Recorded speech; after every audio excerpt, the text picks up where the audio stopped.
What's your name? Mark. What is it? Mark. Mark? Yes, sir. Mark what?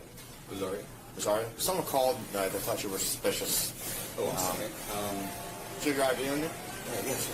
Thanks.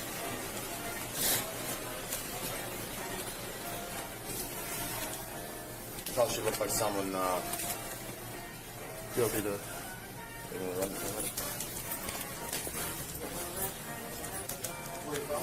26, 27, 29 out of New Jersey.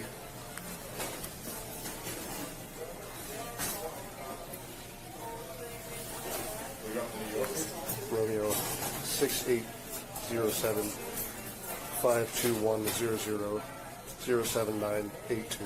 Should come back to a Mark Rosiano. CBS News legal reporter Katrina Kaufman has been in the courtroom as she follows this case for us closely and joins us now to give us the scoop. Katrina, good morning again. Great to see you.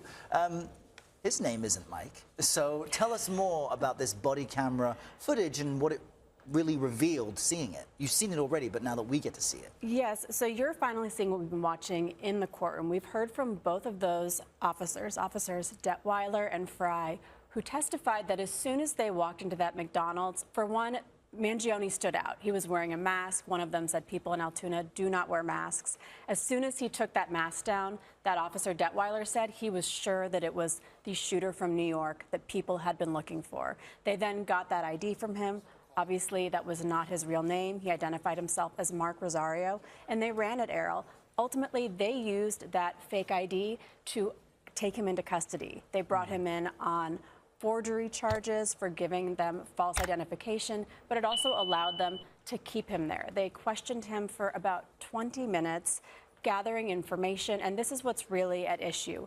Should they have been asking him those questions yet? Mangione's attorneys say he should have been read his Miranda rights before they started questioning him in a way that would be used in this trial, as well as searching his bag.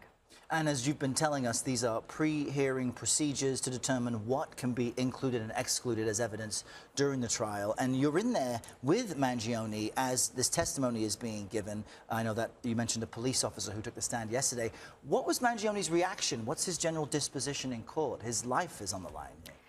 Yesterday, there were some really notable moments. This officer appeared to have some animosity potentially towards Mangione. He made some very pointed comments. When he was asked what he knew about the killing of Brian Thompson that day, he called it a violent act of cowardice that targeted a defenseless human being. And he looked very pointedly at Luigi Mangione as he made that comment. This was an officer who was at the scene. He actually searched Mangione's bag. He's a canine officer. He also was with him at his arraignment in Blair County. And he told us that Mangione saw this crowd of reporters, looked at them, Errol, and said, all these people here for a mass murderer? Wild. But when he gave Mangione that pointed look earlier, Mangione shook his head no, sort of rejecting that.